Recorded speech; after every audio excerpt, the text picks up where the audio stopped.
Kalau saudara nggak tahu, Pak Daoton ini dari Solo, hari ini dia datang ke Surabaya karena ada pesan spesial buat pemirsa, benar ya Pak Daoton? Iya. Nah hari ini kita mau membahas tentang salah satu hal yang paling membingungkan, terutama di zaman-zaman ini, yaitu vaksin. Ya, sekarang kita lihat pemerintah udah mulai mengadakan program vaksin. Nah pertanyaannya adalah apakah orang Kristen boleh divaksin? Nah, saya persilakan Pak Daotoni. Puji Tuhan. Pak Daotoni, gimana? Boleh kita divaksin, Pak? Gini Michael, kira-kira seminggu yang lalu Iya.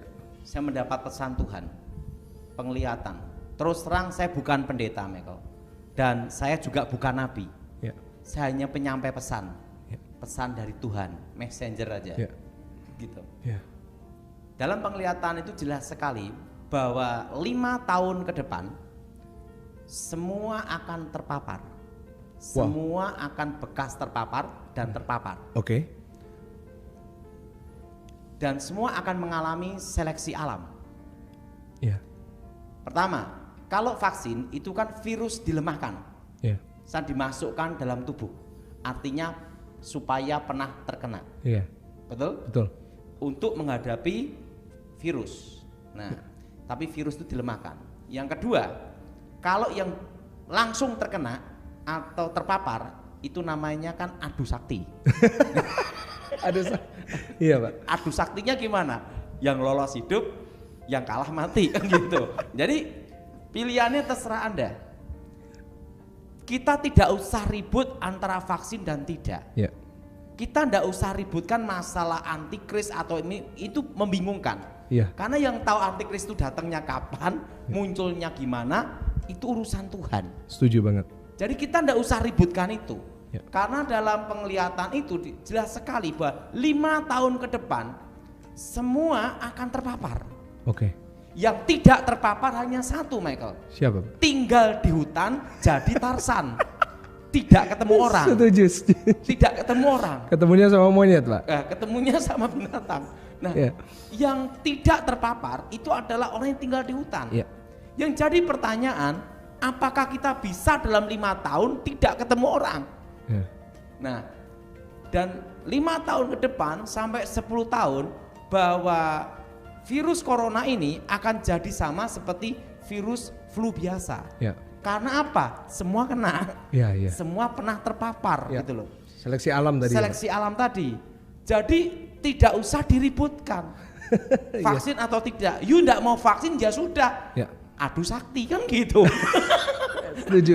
Jadi menurut Pak Daotoni, vaksin itu bukan seperti banyak orang bilang, bukan cara antikris untuk masukin chip ke dalam tubuh kita, bukan?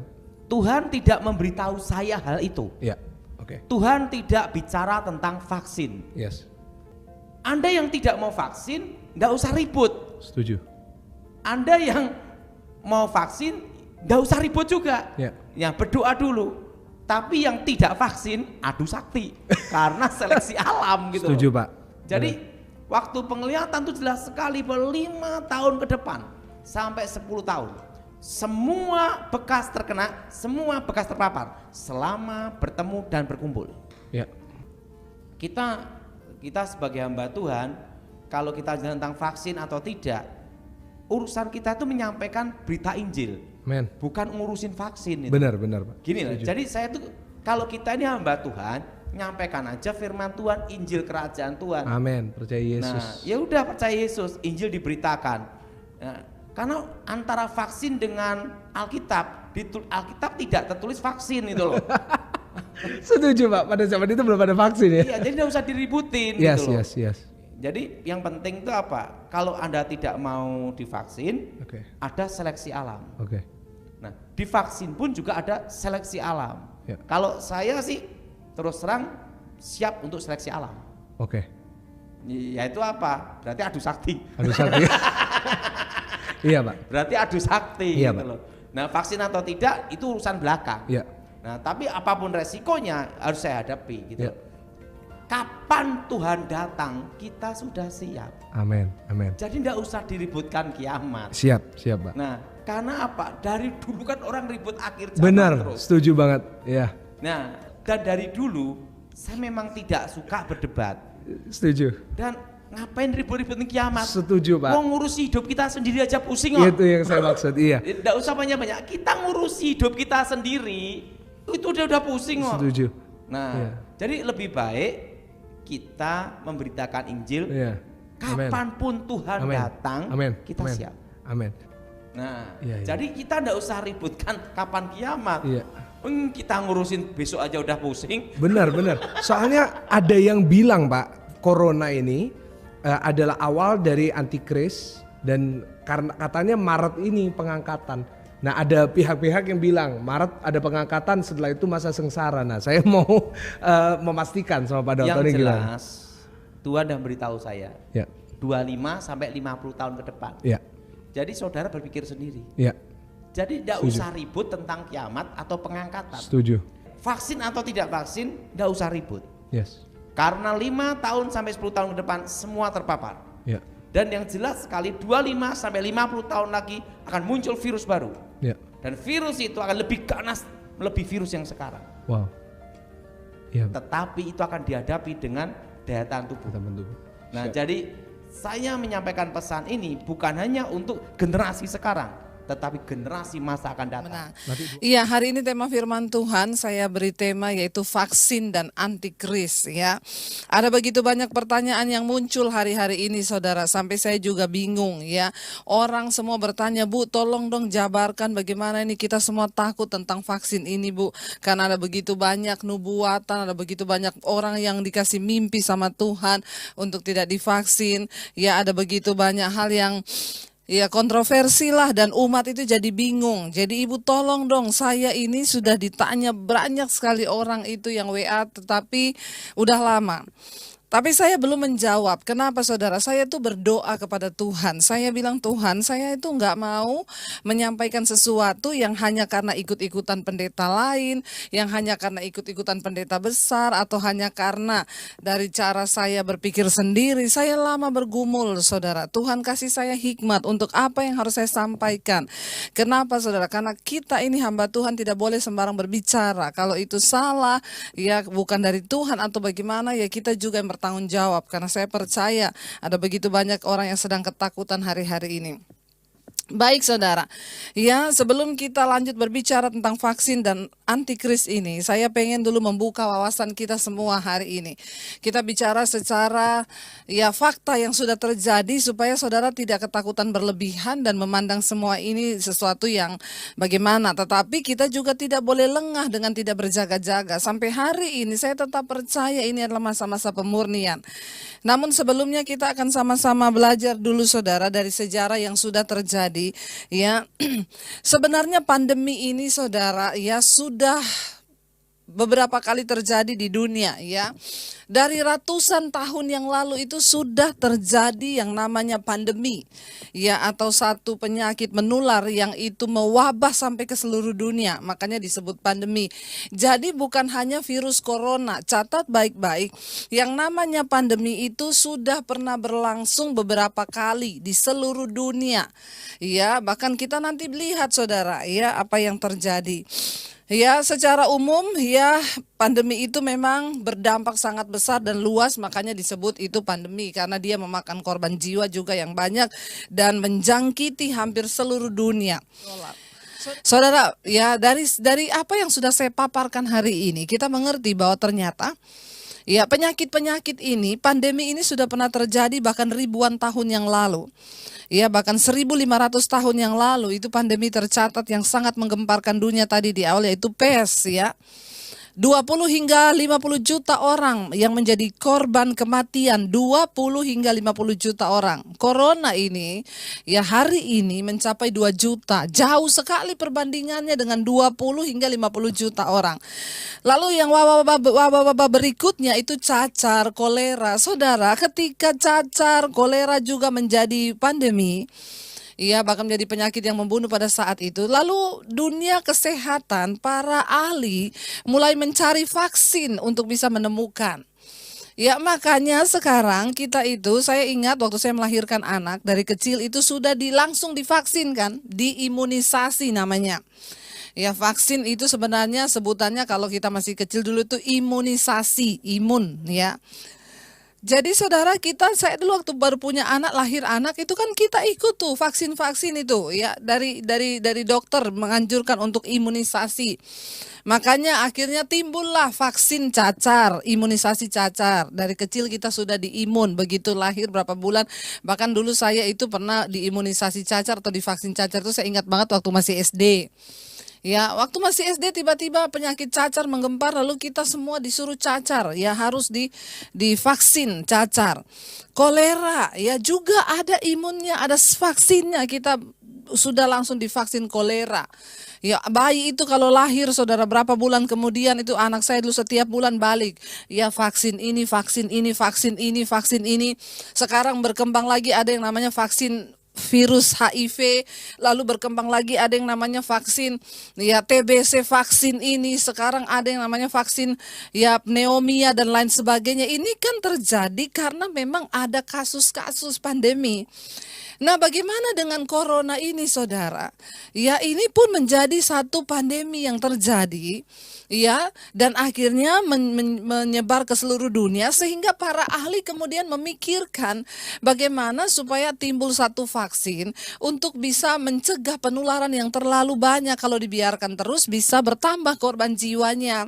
Lalu mereka mencarilah vaksin, ditemukanlah vaksin corona ini yang sekarang sedang dipublikasikan oleh pemerintah agar tidak perlu takut. Itu sama halnya dengan kita vaksin cacar. Lalu orang pada bertanya semua kepada saya, Bu, ini katanya Bu, ya ada yang bilang ini vaksin adalah antikris. Ya kita ini semua mau dijadikan saudara. Yang pertama saya mau bilang ya, ini bentuknya cairan bukan chip. Ya oke, mungkin antikris akan bekerja. Saya tahu dan percaya ini akan terjadi ke depan. Tetapi ini tidak ada hubungannya dengan vaksin ini. Vaksin ini berbentuk cairan yang disuntikan ke dalam tubuh manusia. Itu bukan chip. Dan juga waktu disuntik, saudara kan nggak ditanya begini, kamu pengikut Kristus atau bukan? Ya, kalau kamu pengikut Kristus, kamu harus sangkal Yesus baru saya suntik. Nah itu nggak boleh saudara. Ya, tapi selama kita itu ya divaksin kan seperti tadi cacar, ya pandemi akhirnya pes, lalu akhirnya dikembangkan, ditemukanlah vaksinnya, imunnya, bahkan dari kecil bayi-bayi kita sudah semua disuntik vaksin cacar, diimunisasi, ya itu sebenarnya namanya juga sama dengan imunisasi, ya lalu ada beberapa orang yang akhirnya mengembangkan ini antikris lah, ini apalah saudara ya, dan saudara ya. Yang pertama itu bentuknya cairan bukan chip ya. Kalau saudara dipanggil untuk pasang chip, itu kita kenapa semua terjadi simpang siur. Saya dapat kiriman banyak video. Bu, tolong ini video ini ya, Bu. Ya ini dia dapat mimpi bahwa ndak boleh divaksin. Saudara hati-hati, hari-hari ini banyak orang mengaku-mengaku nabi. Kenapa? Karena adanya media. Dengan mudah orang bisa syuting pakai handphone. Lalu dia bilang tadi malam saya tuh mimpi Tuhan datang. Saudara harus punya roh kepekaan untuk menimbang segala sesuatu. Jadi sekali lagi banyak yang bertanya, Bu, vaksin boleh nggak? Boleh divaksin. Kecuali kalau saudara divaksin disuruh menyangkal Yesus, jangan mau. Shalom Bapak Ibu, saudara sekalian dimanapun kita berada. Kali ini kita akan belajar kebenaran, di mana banyak sekali berita-berita yang tidak benar atau hoax beredar, sehingga membingungkan umat Tuhan dimanapun kita berada. Kali ini kita akan membahas tentang chip, vaksin corona, dan 666, bilangan antikris itu. Sebenarnya dari zaman ke zaman selalu saja terjadi, di mana berita-berita tentang akhir zaman yang berhubungan dengan antikris selalu bermunculan, selalu diperbaharui dengan keadaan zaman saat itu. Jadi, saudara, kita harus belajar yang benar. Jangan asal bicara. Zaman ini zaman YouTube sih. Banyak YouTuber yang cuma mau mencari klik, cuma mau mencari biar rame YouTube-nya. Tapi mengabaikan kebenaran. Yang disampaikan, searching di internet, dapat artikel dikotbahkan. Waduh, saya sudah lihat itu. 666 khotbahnya ternyata dari internet. Dia tidak mengerti apa-apa. Nanti larinya ke vaksin corona segala. Wah, corona ini sebenarnya konspirasi Pak dari si jahat. Nanti ini permulaan dari pemerintahan yang baru. Pemerintahan dunia baru katanya.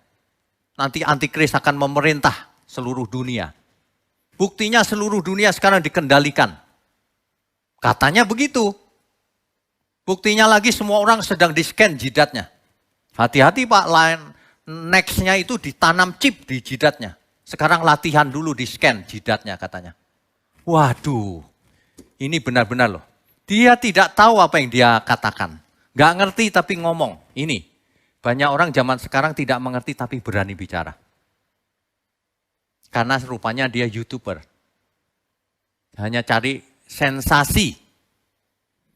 Faktanya hari ini, kita lihat fakta saja. Seluruh produk sudah ada chipnya.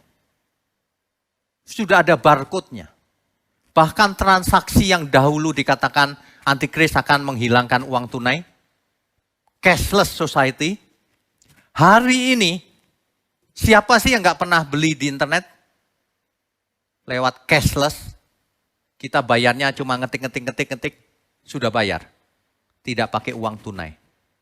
Dan semakin hari, cashless akan semakin banyak dipakai. Nah, coba umat Tuhan semuanya pakai cashless hari ini. Apalagi anak muda. Anak muda sudah biasa pakai gadget. Sehingga semuanya uang tunai sudah menghilang. Perlahan-lahan menghilang. Apakah itu berarti antikris? Tidak ada hubungan, saudara. Kita itu harus bertobat. Jangan asal ngomong. Ngomong itu harus pakai bukti, harus pakai Alkitab. Jangan baca di internet lalu dikhotbahkan. Ini menyesatkan banyak orang.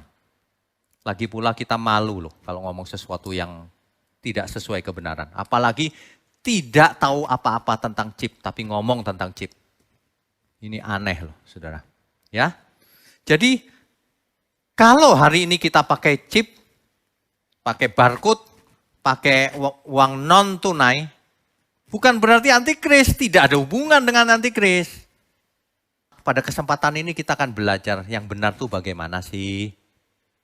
Bagi pembicara-pembicara yang tidak mengerti belajar juga.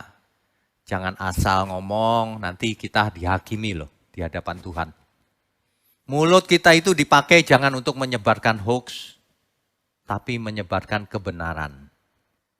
Ya, oke. Sekarang yang paling penting itu begini loh Bapak Ibu. Apa sih kata Alkitab? Nah ini lebih penting. Apa itu kata Alkitab? Ya. Apakah sebenarnya Alkitab berkata tentang chip? Apakah Alkitab berkata tentang virus corona? Apakah Alkitab berkata tentang tanda-tanda antikris itu? Kita perlu tahu dengan benar. Yang sedang ramai-ramainya dibicarakan ini adalah vaksin virus corona. Sebab ini sedang in. Jadi kalau membahas itu orang tertarik. Dan ini dimanfaatkan oleh orang-orang yang sangat tidak bertanggung jawab. Mereka mengarang-arang cerita yang menarik seolah-olah itu benar. Padahal itu hoax. Teori konspirasi. Ada banyak orang mengatakan hari ini, hati-hati kalau vaksin corona nanti diproduksi, jangan mau. Ada banyak orang tidak takut Tuhan. Berita dirubah-rubah demi mencari sensasi. Korbannya banyak. Ada banyak jemaat tidak mengerti. Banyak yang menghubungi kita. Pak benar ya Pak, sebentar lagi kalau vaksin itu nanti disisipin chip Pak. Waduh, tidak ada itu cerita itu. Ini dalam suasana sedang kita prihatin banyak korban, bisa-bisanya loh memanfaatkan berita-berita seperti ini. Kali ini saya mau ingatkan sekali lagi, bertobatlah Bapak Ibu.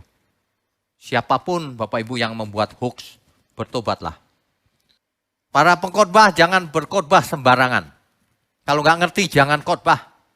Nggak ngerti chip ngomong tentang chip. Waduh, tidak menjadi berkat.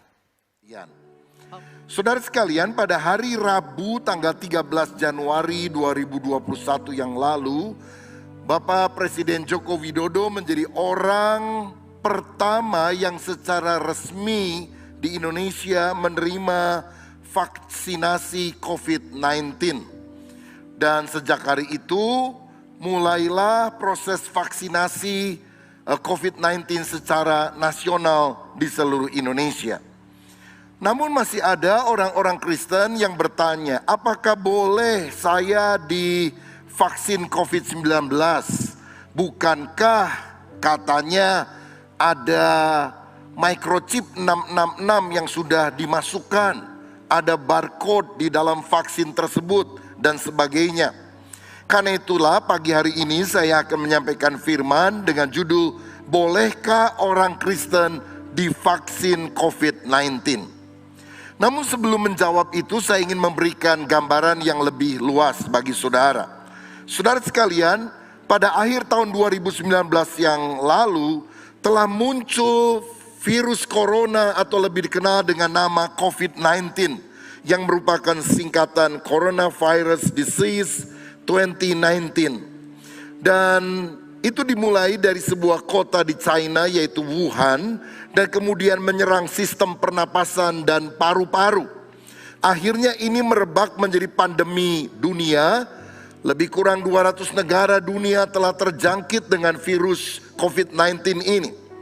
Data yang saya dapatkan 16 Januari kemarin, 93,5 juta orang di dunia positif COVID-19. 2 juta orang sudah meninggal dunia di seluruh dunia.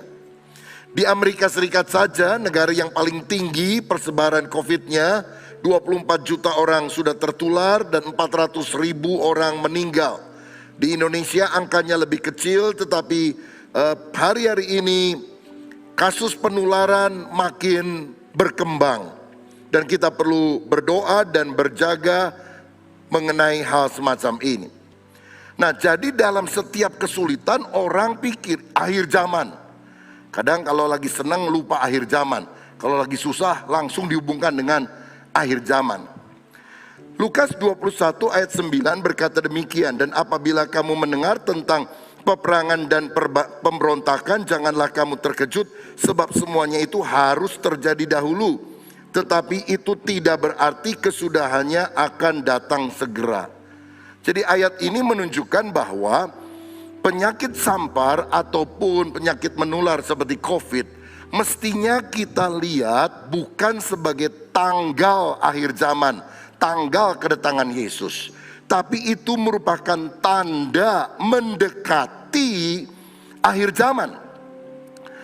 Begini maksud saya tidak berkata gara-gara COVID ini maka minggu depan Tuhan datang, atau bulan depan Tuhan akan segera datang. Karena ada nubuatan-nubuatan Alkitab, terutama yang dicatat dalam kitab Wahyu, yang harus digenapkan terlebih dahulu. Namun saudara, kita tidak boleh lengah seakan-akan Tuhan datang masih lama. Kedatangannya kedua menjejakkan kaki ke bumi memang masih ada tempo. Apalagi kiamat, hancurnya langit dan bumi yang sekarang diganti dengan langit dan bumi baru, itu malah lebih jauh saudara. Tapi yang lebih dekat dengan kita adalah rapture, pengangkatan orang percaya, yang harinya, tanggalnya, waktunya kita tidak tahu, dan lebih baik kita berjaga-jaga. Benarkah Bill Gates adalah pencipta virus corona? Karena ada teori konspirasi yang mengatakan sebetulnya Bill Gates itu pencipta virus corona, lalu dia membuat vaksin yang di dalamnya sudah diisi microchip kuantum atau microchip nano yang sangat kecil, yang tidak nampak dengan kasat mata, yang akan dimasukkan, diimplant di dalam tubuh manusia, dan itu akan mengontrol data-data manusia yang ada di dunia. Nah, menanggapi tuduhan ini, Bill Gates sebetulnya sudah membantah saudara-saudara. Dia berkata bahwa teori ini adalah teori yang bodoh dan juga teori yang aneh. Nah, bagi kita adalah ini. Jika benar Bill Gates yang merancangkan virus corona, maka betapa jahatnya dia. Ini orang terkutuk sekali kalau bikin hal tersebut. Tapi tunggu sebentar. Bila ternyata dia tidak merancangkan virus corona, bahkan justru dia mengeluarkan biaya jutaan US dollar untuk menolong orang supaya bisa menemukan vaksin sehingga virus ini bisa diatasi, maka betapa jahatnya orang yang menyebarkan berita bohong tentang dia. Jadi lebih baik kita tidak berspekulasi karena banyak sekali berita hoax. Ingat, kita pembawa kabar baik, kita jangan jadi agen daripada hoax tersebut. Nah saudara sekalian, pertanyaan berikutnya, benarkah COVID-19 itu tidak nyata dan hanya konspirasi saja? Ada yang pikir ini COVID itu nggak ada lah, bohong itu mah cuma pikiran aja. Kalau kita pikir ada ya ada, kalau pikir nggak ada ya nggak ada. Ini hanya permainan pikiran saja. Saya sangat yakin bahwa COVID-19 itu benar-benar ada. Ini bukan cuma permainan pikiran. Kenapa? Sebab sebelumnya juga jenis corona yang lain sudah ada. SARS sudah ada, MERS sudah ada. Bahkan berbagai virus yang lain itu ada. Itu bukan permainan pikiran. Lagi pula sudah jutaan orang mati. Termasuk di Indonesia banyak sekali dokter-dokter yang merupakan garda terdepan mati juga, saudara. Ketika mereka dengan sungguh-sungguh berusaha menangani pasien COVID, dan kita tentu sangat kehilangan. Nggak cuma dokter, rohaniwan juga banyak mati, termasuk pendeta mati. Aduh, ada pendeta di Amerika, saudara bilang, saya nggak percaya COVID, saya bisa sembuhkan COVID. Datang semua, saya tumpang tangan. Setelah dia doa, bener, mati saudara pendetanya. Pendeta yang mati, karena apa?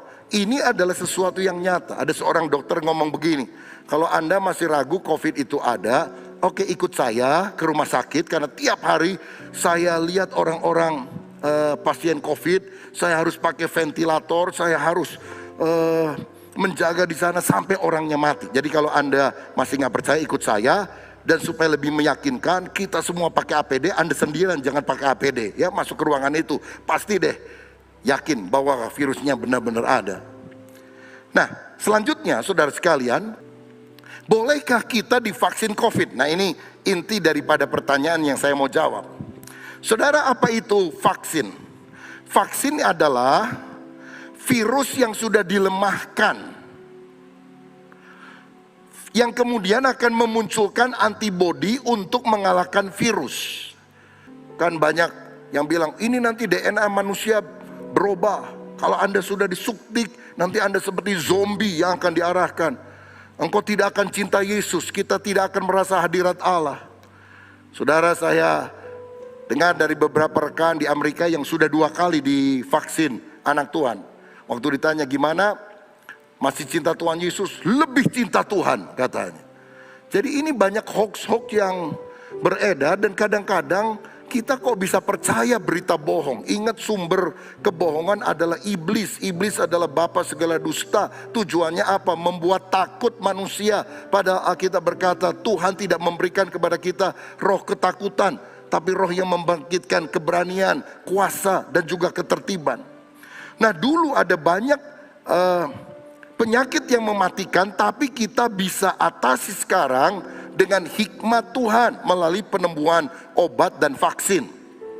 Kita tahu bahwa anak-anak kita, bahkan diri kita dari sejak dulu juga seringkali divaksin. Vaksin cacar, vaksin difteri, vaksin hepatitis, vaksin TBC. Bahkan orang yang mau naik haji biasanya harus divaksin. Vaksin meningitis sama vaksin flu, saudara. Jadi kalau ada pembawa wisata rohaniah, misalnya mereka tiap beberapa bulan sekali ke sana, maka tiap kali berangkat ya mungkin perlu mengalami vaksinasi terus. Dan selama ini tidak ada vaksin yang terlalu dikait-kaitkan dengan agama. Tapi herannya sekarang COVID-19 kok dikaitkan dengan agama, saudara. Ya, rasanya kita nggak pernah dengar dulu ada cacar, hati-hati loh kalau divaksin cacar nanti ada 666. Saya di tangan kiri ini masih ada tanda, saudara sekalian. Tangan kiri apa kanan nih? Ada tanda bekas dikuris istilahnya ya, bekas dicacar. Tapi kenapa kok sekarang ini dikait-kaitkan dengan si antikris? Karena saya rasa ini zaman sosial media. Dulu nggak ada WA group dan sebagainya. Jadi sekarang ini tersebar. Lagi pula post truth, banyak orang percaya hoax dan bikin hoax. Jadi, bolehkah saya divaksin? Jawaban saya, boleh divaksin. Karena ini merupakan upaya melindungi kehidupan manusia. Saya siap divaksin. Dan ini juga merupakan hal yang kita bisa lakukan untuk mendukung pemerintah yang sudah melakukan hal yang terbaik bagi bangsa kita. Saya yakin pemerintahan yang ada sekarang tidak punya niat untuk menyengsarakan apalagi membunuh rakyatnya, saudara sekalian. Tapi semuanya itu untuk kemajuan. Jadi kalau saudara tanya saya boleh atau tidak, jawaban saya boleh. Boleh divaksin. Oh tapi saya ada penyakit bawaan ini itu dan sebagainya. Nah itu tanya dokter saudara. Karena ada penyakit berat tertentu yang tidak boleh divaksin. Karena alasan kesehatan bukan karena alasan teologis. Dan saya mau jelas katakan yes boleh. Karena ada pendeta waktu ditanya sama anak buahnya sama jemaatnya, Pak boleh enggak atau Bu boleh enggak saya divaksin. Wah udah doa tanya Tuhan. Saya nggak suka dengan jawaban rohani itu, saudara. Kenapa? Ini kan jemaat. Nanya sama pimpinannya. Kok malah dipulangin lagi sama dia? Kamu tanya Tuhan. Kalau saya jawabnya, kenapa bukan kamu aja yang tanya sama Tuhan? Kamu kan lebih suka baca Alkitab. Lebih suka doa. Kan mesti lebih ngerti peka. Jadi kalau ada orang bilang, tanya Tuhan itu bukan orang rohani. Bingung dia, saudara. Dia juga bingung, nggak bisa jawab. Maka, wah terserah kamu aja. Jadi saya sebagai hamba Tuhan tentu tidak ingin menyesatkan, menyengsarakan jemaat. Dan saya mau katakan, bolehkah divaksin COVID-19? Jawaban saya, yes, boleh. Saya siap divaksin.